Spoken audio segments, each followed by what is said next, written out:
Ambassador Lecoq and José Carlos, Maria Tegui, and Victor Krebs, I want to thank you and everybody here for the occasion to not only talk about McLuhan, who was my teacher, but also to witness the extraordinary accueil, extraordinary welcome that has been given to McLuhan in Lima. And so it's interesting because I think that at first people wondered how many people in Lima would be interested of or knew about McLuhan, and it is a big problem sometimes when people, you talk about McLuhan and people say, oh yeah, vaguely.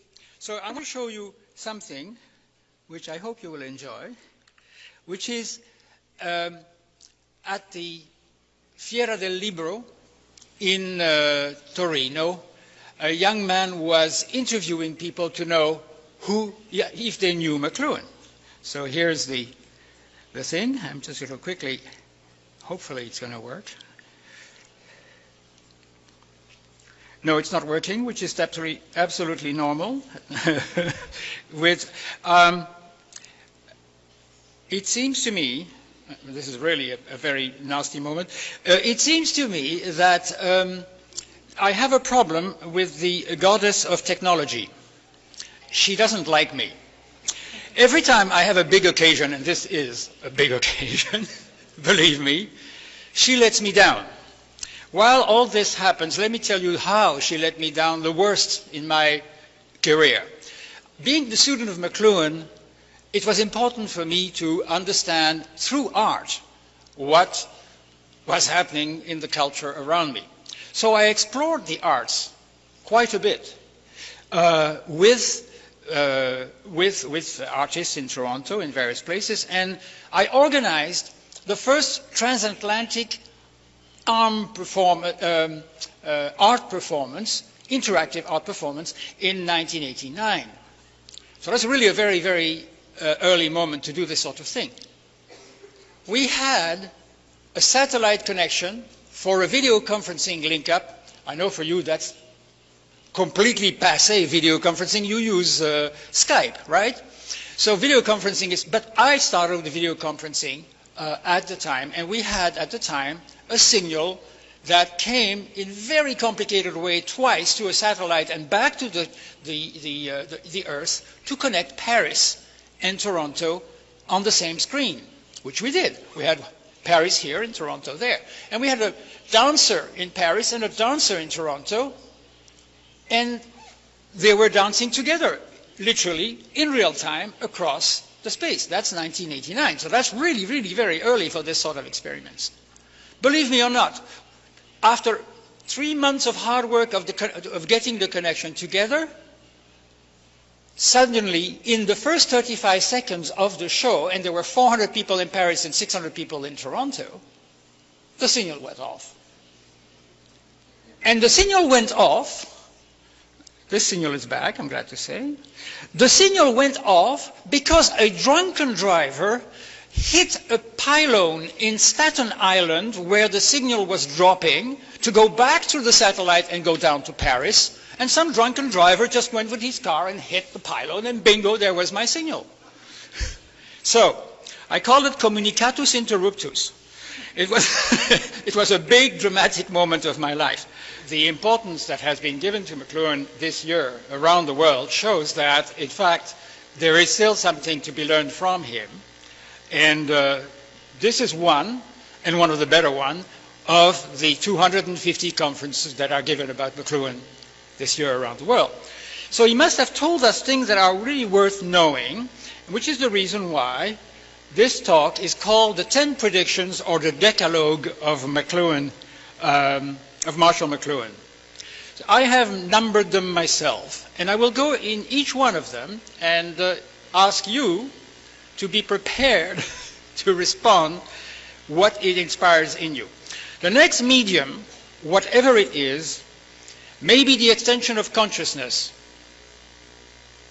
Anybody? What's the medium today that's the extension of consciousness? Internet. Internet is the extension of consciousness. Internet is becoming an augmented mind. As we connect with all the information available on the Internet and with the processing of information on the Internet, we find that we actually rely on it much more for our memory than we do of our own. Much more for the repository of what we represent than our own. We put our faces on Internet. Who's not on Facebook? Anybody who's not on Facebook? You don't have to tell me. Don't have to confess anything. I'm just perfectly fine with that. But I'm just saying, this is what Internet is doing. It is extending our consciousness outside our head, and it's taking most of its content, too. Not only its process. 2, it'll include television as its content. Now, you have to remember, this is 1962. McLuhan was talking at the time of television, which was the most powerful medium ever. Right? But no, this next medium will have TV as its content, not like TV was at his time, the container of the rest of the world. Remember Videodrome? No, you don't. Doesn't matter. There has been a lot of reflection on how television became a reality for so many people. No, this will include it as, it'll include TV as its content, and of course that too is Internet. Today, many people watch their news of television news on Internet rather than on some old television set. But the better one is here. It will transform television into an art form. Yeah.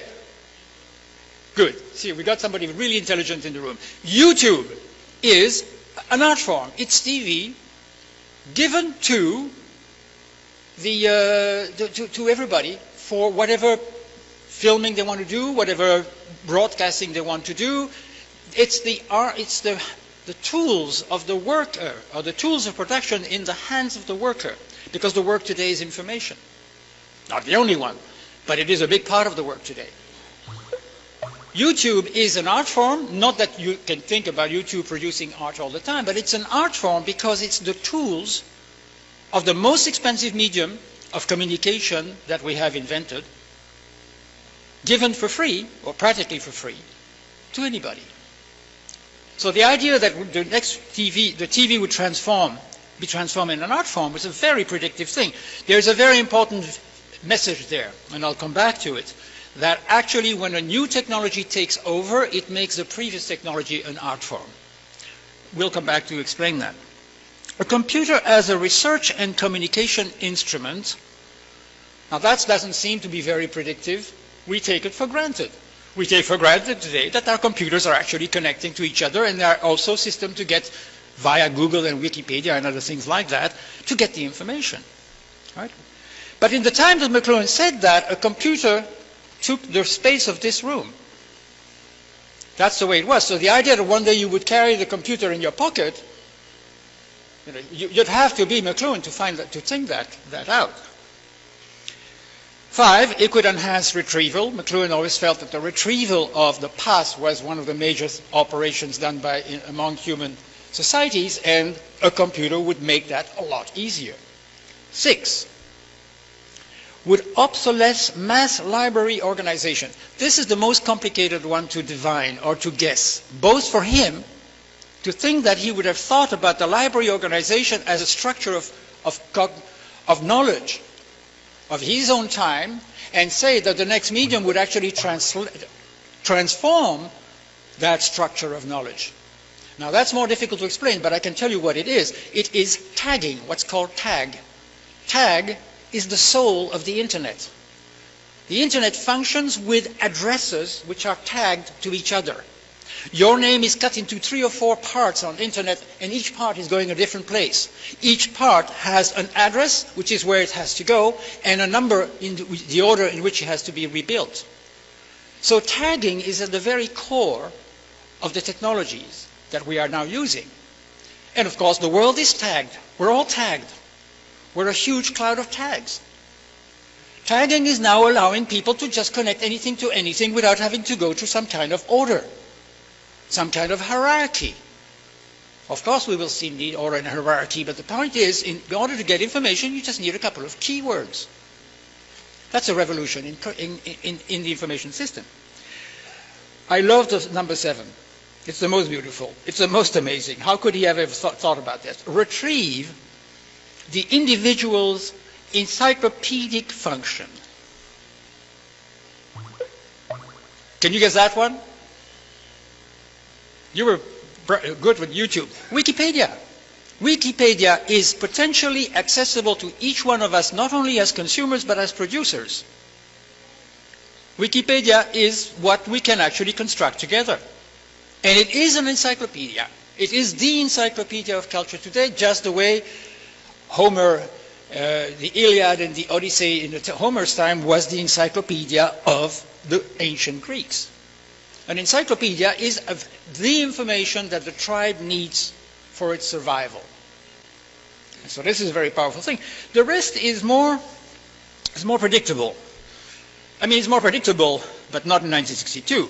It'll flip into a private line, meaning it'll reverse into a private line, meaning a connection to each one of us individually, of speedily tailored data, that is, data made to measure on command and on demand, of a saleable kind.